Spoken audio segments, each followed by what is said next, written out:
This is the Aflac Insurance Inside High School Sports Show, brought to you by SummitCars.com.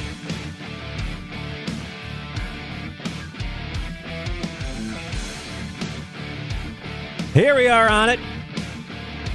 Mike Bristol and the great Phil Blackwell. So we're going to have a great show for you. And thanks for joining us here, obviously, on the program. Let's get Phil right on. Hopefully Phil's there, which Jordan, I'm not sure if he's got him on yet. So we're going to get right to Phil. We're going to go right through all of our top 10 like we normally do. Phil, what's going on, pal? Oh, we've been quite busy. I think we've had the busiest week of high school sports since the resumption of high school sports back in the fall. The combination of having all these sports happening, from baseball and softball to lacrosse and track and golf and tennis, and yes, even some wrestling. They're having some wrestling meets. Tells you just it is a crazy time right now. No question about that. Well, let's get things rolling here. We've got our Aflac Spotlight interview. We're going to kick things off with the Skaneateles girls lacrosse coach, Bridget Marquardt. And when high school girls lacrosse returned here late in April, one very prominent team had to wait until May to have a game, but that didn't seem to hurt the Skaneateles Lakers, the three-time state champion, most recently in 2014, and the sectional Class D champions the last time they played in 2019. This week, Skaneateles opened up by knocking off FM and previously unbeaten West Hill. Really, as if nothing has really changed. A longtime Lakers, Bridget Marquardt, will be on the program. We'll go through the Skaneateles Lakers girls lacrosse team. You could argue that Skaneateles has been as strong as anyone in the last 15 years in girls lacrosse in this area. Not just the state championships, but getting close to about 3 or 4 other state titles during that run. The consistency is remarkable that they've had. You know, given that in small schools, it may be a little more difficult to sustain things, and that you have to play varsity players at a younger age. But man, they have kept it up.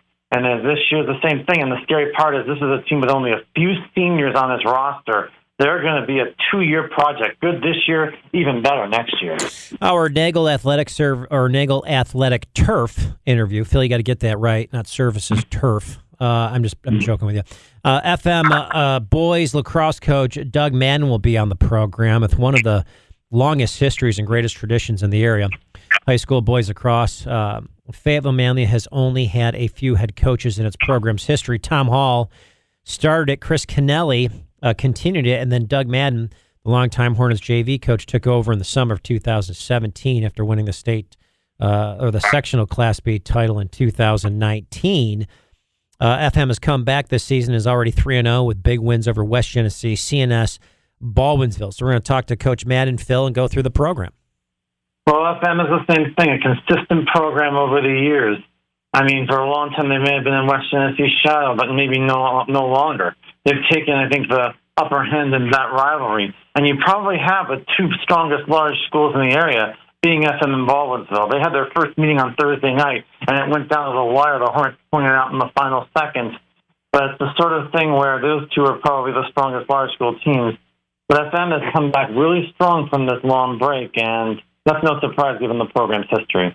We're also going to talk to Mike Vavonese from the CBA Alumni Association with our Tuscarora Golf Country Club segment. Go right through what CBA is up to and always raising funds. Terrific school and doing a great job there. Obviously, at Tuscarora, a great partner of ours here on the Aflac Insurance Inside High School Sports Show. Before Phil and I do the top 10, be sure to check out Atlas Fence, my good friend Chris Palomino, 463-9207. PVC ornamental, gorgeous cedar fencing. In fact, doing a beautiful cedar fence at my house right now. Incredible craftsmanship, incredible workers, a terrific staff, and all starts at the top with Chris Palomino, who is the owner, and just does a terrific job here for all of the residential as well as commercial opportunities here in the area. So check out Atlas Fence, atlasfence.com, 463-9207, or my good friend Chris Palomino. All right, Phil, let's get right into this, the top 10. And now we're in the full and very portion here of the high school lacrosse season. Among the large school teams, no one has started better than Baldwinsville and FM, with the Bees 3-0 and the Hornets at 2-0, both of them having handled West Genesee in the early going. Now Beeville and FM went head-to-head on Thursday, And that was Thursday night for their first of 3 encounters. And let's talk about the game. Well, in this game, it was the sort of thing where Baldwinsville led most of the way, yet didn't convert some man-ups, hit 4 different shots off pipes, and FM just hung around, caught up, and then finally won that game on the last-minute second goal by Anthony Durin. I mean, but these are the two top large school teams, certainly in that league, and they're going to face each other again a couple more times later this season. I would expect those games to be just as close. And to West Tennessee's credit, they were able to bounce back from those defeats and beat CNS on Thursday night in another 9-8 game, again showing how close things are. West Tennessee's had a very, very busy start of their season. They've had to play FM, Beeville, CNS, and Penfield. So very busy for them. Well, you also point out CNS, who by sweeping 2 games against Liverpool in a 3-day span, showed that the head coach Nick Gatto is already making a difference for a dominant North Stars programs, and perhaps helped in no small way by the extended period allowed to put things together here because there wasn't that 2020 season. Let's go to Phil's number 2 here, the top 10. You can check that out at InsideHighSchoolSports.com. Turn to the other classes in boys lacrosse. We've already seen in 2019 sectional Class C finalist JD and CBA square off. The Red Rams again finishing on the top here, 12-10 to bounce back from a season opener defeat to Baldwinsville. The brothers went from that to crushing Skaneateles 17-4 earlier in the week to remind everyone of what it could be at the peak form. Reigning Class D champion Lafayette has rolled out of the gate as well with its best performance last Friday during a 14-10 win over West Hill, where Jamison Bucktooth had 5 goals, 3 assists. We get to see Lafayette challenged by CBA on Thursday night, while Homer has started 3-0. Its toughest game so far, a 9-7 win over New Hartford as the Trojans challenge Carthage late here this week. And Homer won that game over Carthage, by the way, very impressively last night to keep themselves undefeated. And back to the CBA and Lafayette point, they met on Thursday afternoon, and that was maybe the highest quality game of the season so far in terms of the skill on display and the fact that CBA was able to bounce back, make a run in the fourth quarter after Lafayette led most of the game. But then Lafayette came back, and they went back and forth until Declan Landers scored in the final minute of regulation, allowing CBA to prevail 13-12. And these are teams that are probably, CBA is listed as Class C this season. Them and JD are probably still the class in there, though Homer will certainly make the argument. But Lafayette still looks like the strongest Class D side, even though they only took that 1-goal defeat on Thursday. But CBA and Lafayette played one of the best games of the season on Thursday. All right, moving to the girls' lacrosse side. If the main challenge in Class A for Baldwinsville is going to, again, come from West Tennessee, they started out on even terms. The Bees won the first meeting 14-8 at home last Saturday. But 3 nights later in Camillus, the Wildcats shut out Beeville in the second half to prevail 10-4. And they won't have their third encounter until, May 20th here. By then, both sides will have taken the measure of an improved CNS girls' side that swept Liverpool. Meanwhile, also here, FM, the Class B winner 2 years ago, has struggled plenty out of the gate, dropping 3 of its first 4 games. And Auburn might be ready to pounce here. The Maroons, having rolled past JD 20-7 in its season opener earlier this week. Yeah, Auburn just might be now the strongest side in Class B. In their first couple of games, they have just roared, averaged about 20 goals in both games. Making the point about West Tennessee and Baldwinsville, don't forget about CNS. Not only did they win those 2 games over Liverpool, they beat West Tennessee on Thursday night in a 5-4 game. One of those types of games where they just held the possession for long periods of time. And Rick, we want to feel old. Rick Beardsley's daughter is on the team, and she has scored a goal, at least 1 goal in each on the CNS team, and she has scored at least 1 goal in each of their first 4 or 5 games. So, yeah, it feels old. But CNS also has a lot of players that were there 2 years ago, the Malkinoff sisters, Frankie DeTora, and I think that continuity is really helping CNS this season in terms of getting off to a strong start. And they're going to take the measure of people like Baldwinsville later, and they'll face them next week, for example, the first of 3 games. So I'm very curious to see what happens there. As is usually the case, there's so much good girls across among area small schools. Case in point, South Jeffers 2-0 owns an earlier season victory over a very good CNS team. Spartans likely to dominate most of its Frontier League opponents, and there's also Skaneateles, still the reigning sectional Class D champions, who started out by hammering Fayetteville Manlius 15-6, and then it's had a big game late this week against the West Hill Warriors, who have rolled through its first 4 games, but gets its biggest test yet from the Lakers. Add to that Marcellus, who started late due to COVID-19 protocols, but rolled past JE, and will test itself against West Genesee and Auburn. That'll happen later this month. Already, it looks like the best sectional race will be in Class B in terms of once we get to the playoffs in mid-June, because you've got at least 4 high-quality teams. Skaneateles we know about, and they beat West Hill on Thursday. I think it was a 12-9 game, whatever. But those teams are probably well matched, and you can see those teams down the road. South Jefferson, by knocking off CNS, a Class A team, shows their quality. And remember, they won the sectional title a few years ago and have produced a ton of quality players. And I know they off to a late start, but Marcellus was very impressive in their early games this week. They seem to have the same kind of potency that they've always had. Marcellus and West Hill have been similar programs. Very good for years, but not yet a sectional championship. And they're going to contend again, both of them. All right, let's keep rolling, Phil. Let's talk about the weather. How about it gets nice out? So area baseball teams are getting underway, boosted by some great pitching. Liverpool swept 2 games in CNS over a 3-day span. Waldinsville had a 7th inning comeback to knock off West Jenny and then topped FM in their first encounter since the 2019 sectional Class AA final, which was won by the Hornets.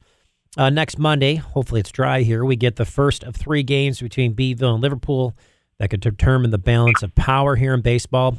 Among Class A schools in local high school baseball here, Cortland has made the biggest impression so far, the Purple Tigers winning each of its first 4 games. And we had Camden has jumped out to a 3-0 to pace Tri-Valley League side. So we got some baseball action, which is nice to talk about some of the area baseball teams. Philly? And also, don't forget about CBA, also off to a pretty strong start as well. They've knocked off Casanova and Jamesville DeWitt in their first couple of games. Getting back to the large school teams, Liverpool did win their first 2, but then West Genesee defeated them on Thursday, showing that I think Waldinsville has probably been the strongest team so far in terms of their pitching. In 3 games so far, they've allowed 2 runs total. The 2-1 game with West Genesee, and then yesterday they had a rematch with West Genesee, 0-0 for 7 innings, and then the rains hit. So they're still, I think, in pretty decent shape all as well. They've produced all those great pitchers over the course of the years, and they're doing so again. But hopefully the weather will drive, and we'll have a lot more games to discuss, and then we'll have a better idea. But in terms of at least they're playing. Let's keep going. And Phil, talking baseball here, we've got some returning baseball action. Skaneateles, the reigning Class B champions, had 2 memorable games with rival Marcellus. The Lakers scoring 11 runs in the 7th inning to prevail 15-10. In fact, I was there with my son and his buddy. We left around the 6th, and it was like 10-6. And all of a sudden, I text Phil later, and I go, what the heck? And Phil's like, yeah, 15-10. So all those innings, 11 runs in the 7th.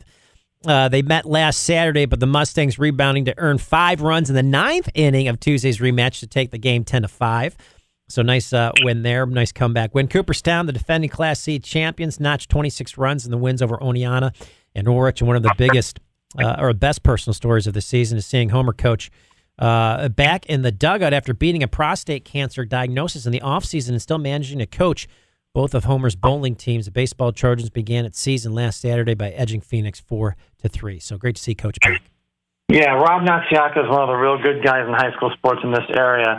And the fact that he was able to coach bowling through this situation, he got the early diagnosis and was able to beat it. And we mentioned that with Jim Bam so many times about people get diagnosed, get tested, folks, all that stuff.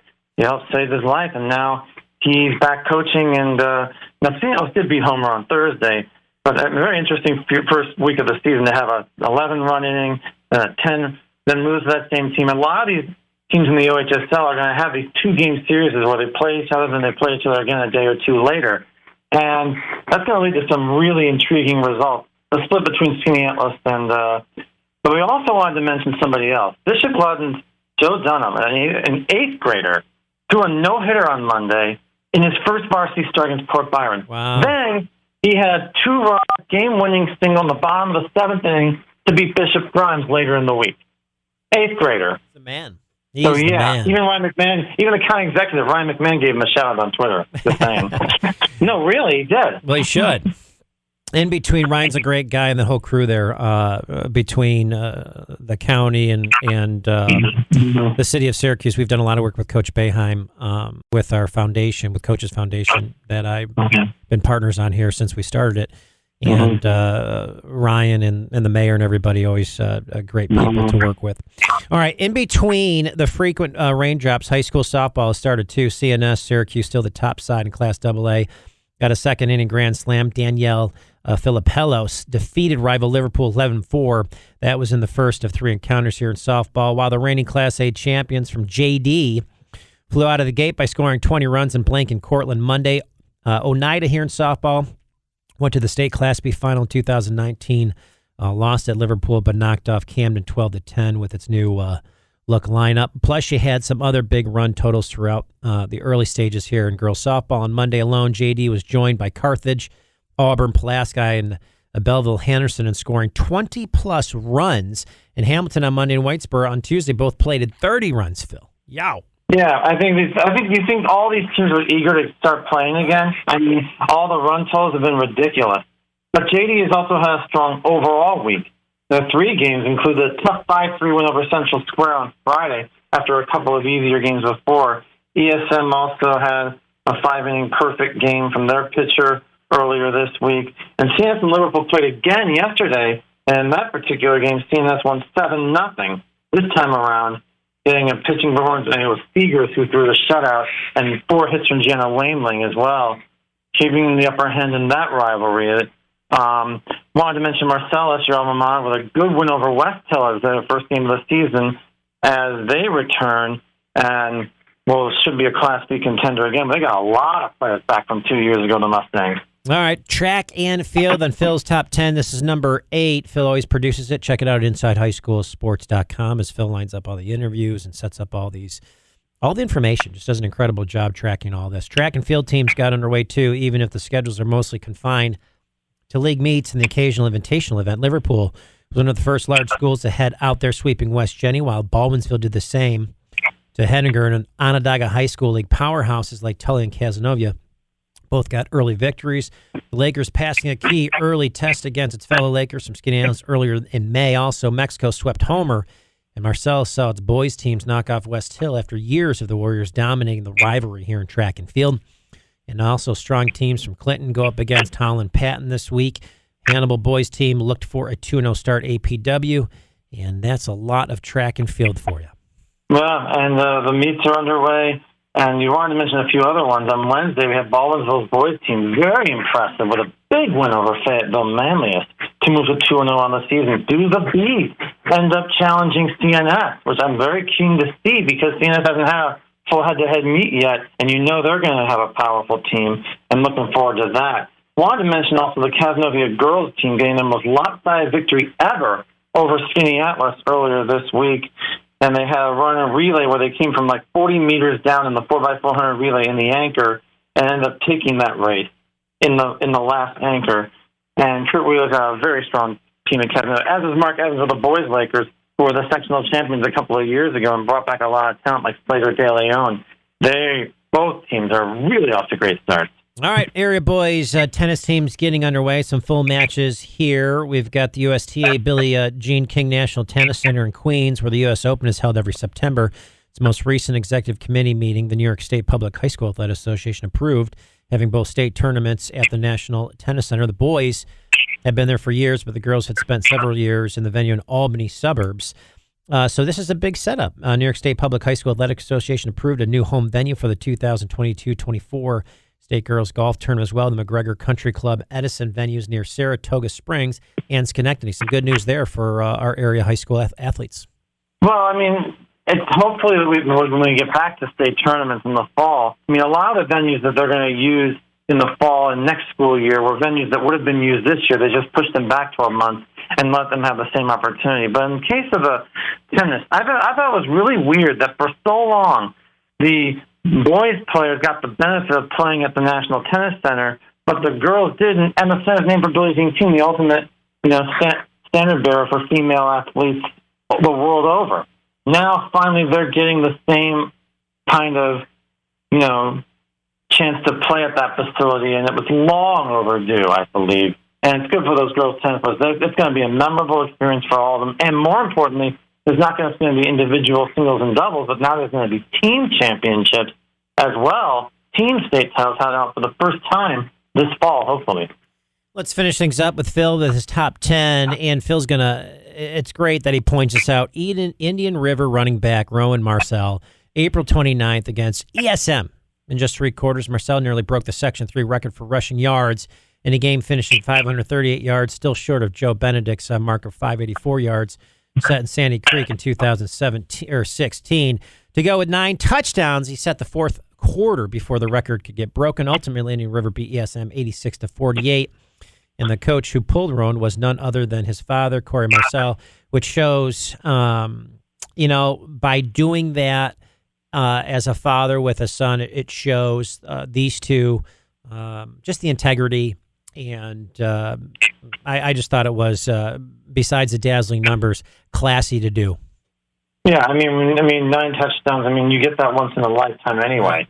And the fact that he comes back for his senior season next year tells you that Indian River, Class A is going to be loaded anyway. We talked about the undefeated Auburn team last week. We mentioned that FM is now in Class A. CBA looked much improved this season in Class A. Whitesboro is a traditional power, and they tend to be strong. Class A football next fall is going to be lit up with all the talent there, with the strong teams there.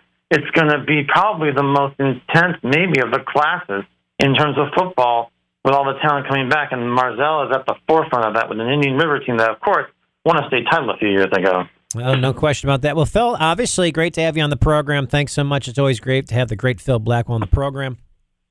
And we will talk to you next week, Phil. Thanks. Thank you. Phil always doing a terrific job in providing so much information for us. There's no one better than Phil Blackwell here for the program and for high school sports athletics in terms of coverage and what he does. Real quick, Atlas Fence provides the best. It begins with a commitment, providing their customers with the highest quality in fencing and customer service in the field. For over 40 years, Atlas Fence has been beautifying Central New York and the surrounding areas. My good friend Chris Palomino. Check him out, 463-9207. Did a beautiful basketball hoop at my house. And not only terrific fencing, but also basketball installation, basketball hoops. Best in the business. My good friend Chris Palomino. Check him out, 463-9207. It's atlasfence.com. Residential, commercial. They have it all. PVC, hard or wood, privacy fences, custom Western red cedar fences, California-style privacy fences, New Mexico testicle picket fence, ornamental weathered cedar. Gorgeous, gorgeous product, 463-9207. This is the Aflac Insurance Inside High School Sports Show, brought to you by SummitCars.com. All right, here we are back on the program, and Phil hooking us up, always doing a great job. Bridget Marquardt, we're talking Skaneateles news. What's going on, Bridget? How are you? Welcome to the program. Thank you. Doing well. Good to have you back on. So I know Phil's a big fan. Let's go right through it. Your Aflac Spotlight interview, Skaneateles girls lacrosse coach Bridget Marquardt, and we talked a little bit about waiting so long. You're back on the field. The girls have to be antsy. Let's talk about how the team got underway first and just getting things together. Yeah. First of all, it's great to be back. We're just so lucky to be playing. We did do some stuff in the off season, so we kind of have been together throughout the whole experience. But then really it was kind of a fast track start to the season. We really only had 1 week of the season as it started, and then we went right. So it was a very odd start to the season. Typically, you have 3 weeks to prepare and teach, and it was like you were teaching everything in 1 week to these girls that some of them have never played high school lacrosse before because they were 8th graders, 2 years ago. Right. So, but it's been great. It's going by very quickly, and really we just need the weather to cooperate a little bit more. Yeah, tell me about it. I think everybody feels that way. And let's get outside and enjoy some sunshine. We always have this, I don't know what the heck this is. You get snow skiing or basketball. You got the January, February, you get some snow. You can get out and ski if you want to do some winter sports, snowmobile, whatever it is you do. And then all of a sudden, March hits, and this March, April, May kind of thing, you're like, come on. Let's get going. How critical is it to have, Campbell and Tori and Womp and Maggie Newton and these starters, from 2 years ago back again? Oh, it's huge. I think that they bring an incredible amount of leadership and experience and camaraderie to the team. We're a young team. We only have 3 seniors. 2 of them have really been around since the beginning. So they really, the chemistry in the first couple weeks has just been outstanding, and it's credited to them to being such great leaders, preseason and now in the season. In terms of team chemistry, what was done, I guess, to maintain among all the players, even when there wasn't a season last spring? What did the girls do? What were you able to do? How did you keep this together? Because, obviously great wins to kick things off against FM and West Hill. Yeah, I think part of it is that this group, these sophomores and juniors, have been playing together for a long time. The 10th graders actually are a group that I've been coaching since they were young. It's actually my daughter's age group and her friends, and the 11th graders with them. So that core group has been together since they were youth. And so that chemistry has taken a long time to accumulate. It didn't just happen, this year. And so that group really did some off-season stuff with me, and then a lot of them play club, so they have a stick in their hand all year. But, we're a small school, small community, so we're able to have that chemistry maybe sometimes a little bit easier because it is that kind of core group that has been together, and it's certainly completely helped us against both of those wins, FM and West Hill. How are the play? Obviously that senior loss. Grace Logan and Gabby, and who can I remember here? Kush, Riley Brogan. What are these girls doing in college this year? Most of them are playing D1 lacrosse. I think they're still spewing about their loss of the season last year. We had such high hopes for our team last year and such big aspirations and goals of trying to get back to that state title game. So that was a really hard pill to swallow for them. But they're being successful. They're on successful teams. They've kind of moved on, and they're part of the collegiate world now, which is a whole different ball game. They're all doing well. They're enjoying their time. And they're successful both in academics and athletics. Talking to Bridget Marquardt, Skaneateles girls lacrosse, we did talk about some of the sophomores or sophomores that are making an impact here. Catherine, Morrissey and O'Connor and Hackler. Tell us about these girls and these upcoming stars. They're great. Like I said, I've been coaching them since they were young, and they just they're all in. They're all in. They want to learn. They want to get better. They're team players. Their athleticism is outstanding. The stick skills, they're just really good. They're coachable. They understand the game. They're hard workers. And they just bring that energy every day to practice. Every ground ball, every draw, every drill that we do, we keep talking about don't take the season for granted. Don't take this game for granted. You don't know when it's going to be taken away from you. And I think the effects of COVID and what it did on athletic stuff last year really has resonated, and I think that they're all in, and they really are determined to be successful, on and off the field. You're still going to battle for sectional honors in Class D. Obviously, West Hill, great contender. How about South Jeff, Marcellus, some of these other challengers for you? Yeah, I think I've always said I think the D class is a really strong class and can compete anywhere in the state. Those schools that you just talked about. South Jeff is just watched them on film the other day. They're dominant. They've had some huge wins. West Hill gave us all that we could handle, and I'm sure we'll see them again. So the competition is unbelievable, and it's we kind of have a target on our back as we always do. So we have to play great every game and get up for every game, and that makes it tough sometimes.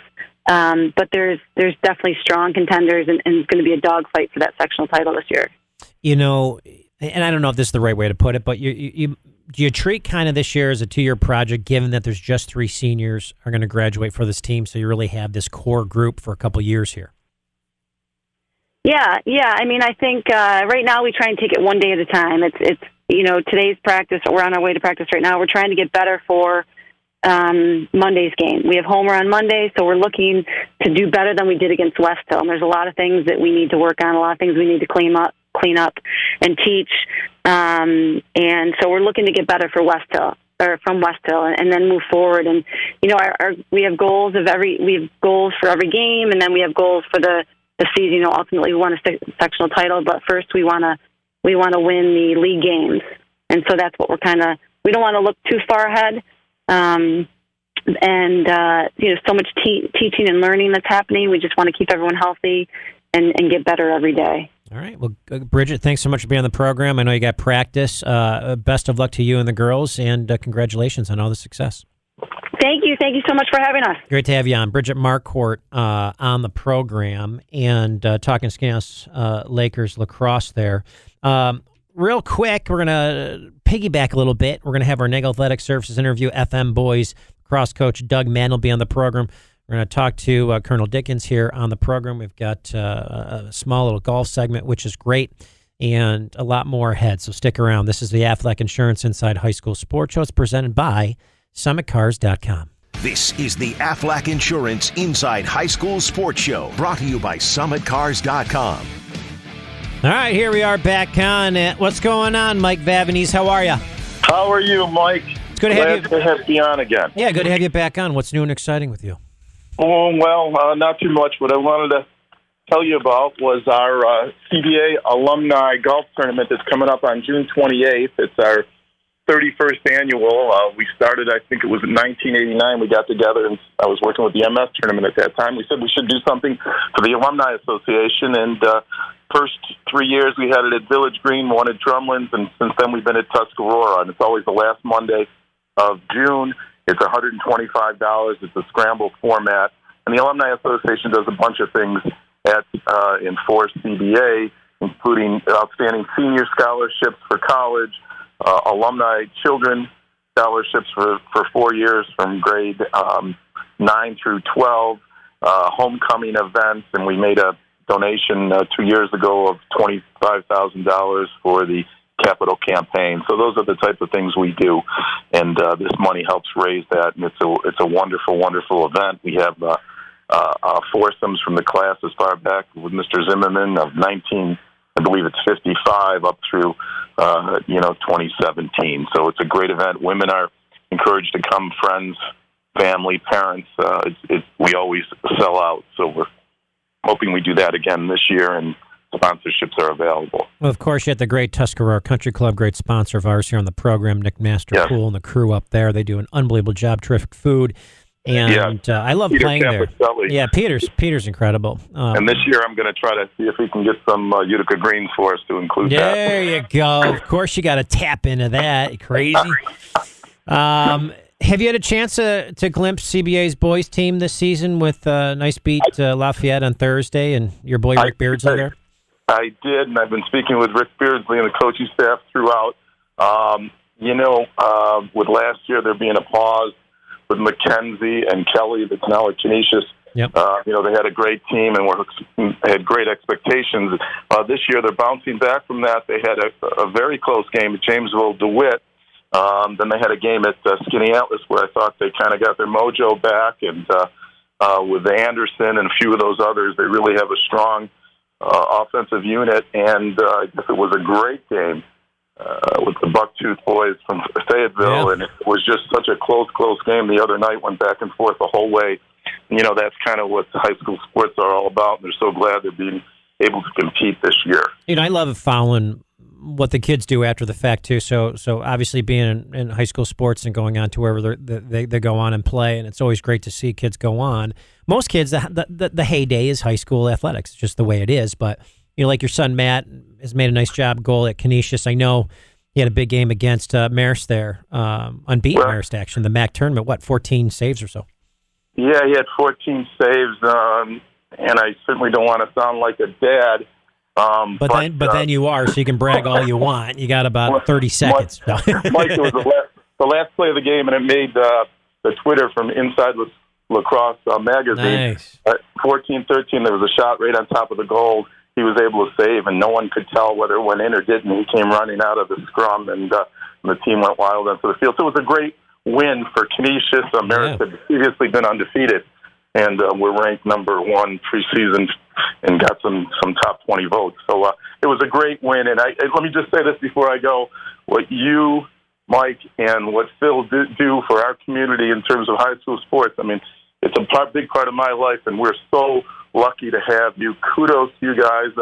I know when my son was on, it was a great moment in his high school career, and I can't thank you guys enough for what you do for our community in that respect, and you're great guys. Please keep it up. Many communities don't have people interested in high school sports the way you are. Well, for me, it's been great. I still announce the CBA football games, and it's just a great to see Phil all the time in there with his knowledge. And I tell you, it's all Phil Blackwell. I mean, Phil does the top 10. He does the weekly awards. He does all of the information, all the content that I receive to do the interviews. So if there's anybody to thank, it would be Phil for all of this. Hey, Mike, where can people go to get information again, Alumni Association and the tournament here in June? Two things. The CBA website will have information on the Alumni Association golf tournament and how you can register or sponsorships, or we can call the school and speak with the alumni office. They'll be happy to help you also, 446-5960. Either of those two will connect you, and we'd love to have you. And again, it's a great event, and it's for great reasons. We also put money for the whole school for the weight room, and it's just a great thing. And we thank you so much for helping promote it. No question. Well, Michael, thanks so much. And Matt, terrific job there, and a great job with all you do with the Alumni Association. Thanks, Mike. Thanks, Mike. Take care. All right, you too. Mike Vavonese on the program, and so much. I'm going to go to my good buddy. Doesn't get any better than this. Colonel Dickens, what's going on? How are you?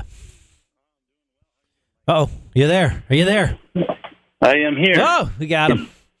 Hey, how you doing this morning? Hey, listen, I had a great opportunity last week. Your marketing specialist, Tina, hooked me up on a phone call, and I was able to talk to a general major, I believe, and I think that was the title. And Major General Vereen. I did get to see that interview. I couldn't have been any more impressed with him. And from the top down, between him, yourself, and Tina, how you guys work together, but he was, boy, as sharp as a tack, as nice of a guy, just stern, strong. I mean, everything about him, I liked everything he said. He told a great story as well about, kind of mentoring, guys as they get in. And he had a friend of the family that always wanted to get into the military and had to go through certain things, but worked hard, and he kind of mentored this young man who now has graduated the program and is obviously going to start his career. But it's a great story, and I really enjoyed that conversation. And I had a chance to listen to that, and I saw you on there, and it was great to see that interaction. And yes, he definitely is a very dynamic individual. He's the commanding general of the U.S. Army Recruiting Command, and he's a fantastic individual. All right, look about you. Let's talk about what's going on here in the Cuse. It'd be nice if we got some good weather here. We did have some good track and field action. We chat a lot about that. Obviously, you and your brother were both very good athletes. Let's talk about what's happening. Lots of great recruiting stuff. I know some things have opened up now, some recruiting fairs, things like that. So what's going to happen here in Syracuse? So we're a number of different digital campaigns, which obviously Inside High School Sports is part of that. We're getting a career fair, a virtual career fair for our Army National Hiring Days, which is happening starting on Monday all the way out to the Army birthday on the 14th of June. So we're encouraging individuals to go on and get registered for the virtual career fairs that we have ongoing.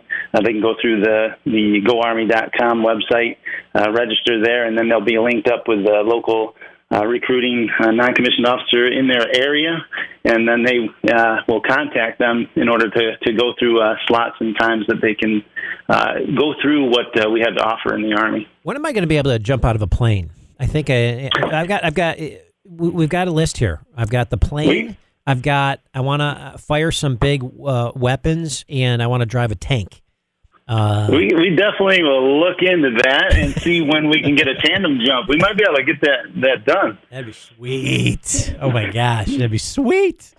You and I have talked here for a while, and I've always been impressed with taking guys that maybe, I won't say got off track a little bit, but maybe just to some degree, and then they come out. And I have a bunch of friends that this has happened to. And a few different guys have gone in now, have created careers, and it's really been amazing to see the discipline, yet the fortitude and what gets instilled in a young man, and then they come out and they have all the success. Talk about all those attributes that the Army produces.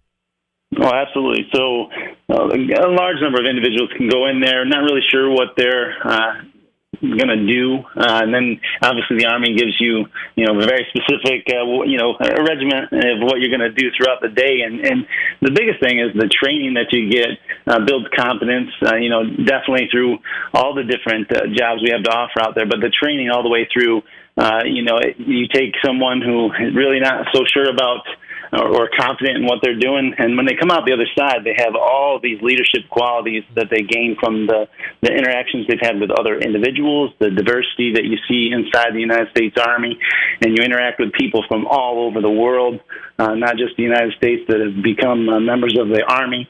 And you take that back out, and you learn a lot more about yourself and then what you're capable of doing through those training events, whether it's, in some cases going through airborne school, which I did. You learn that you can actually jump out of that aircraft and you'll make it through just fine, and it's an awesome, exhilarating experience that gives you confidence as well that you can just about do anything.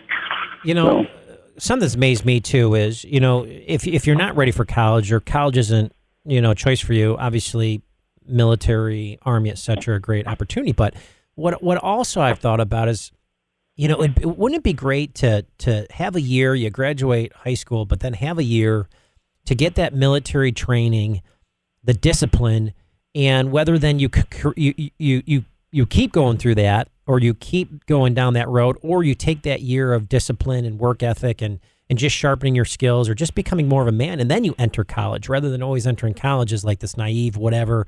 I don't know. There's a part of me that just sees that discipline and all that the Army instills in people, and how important that is just into everyday life and becoming a real man.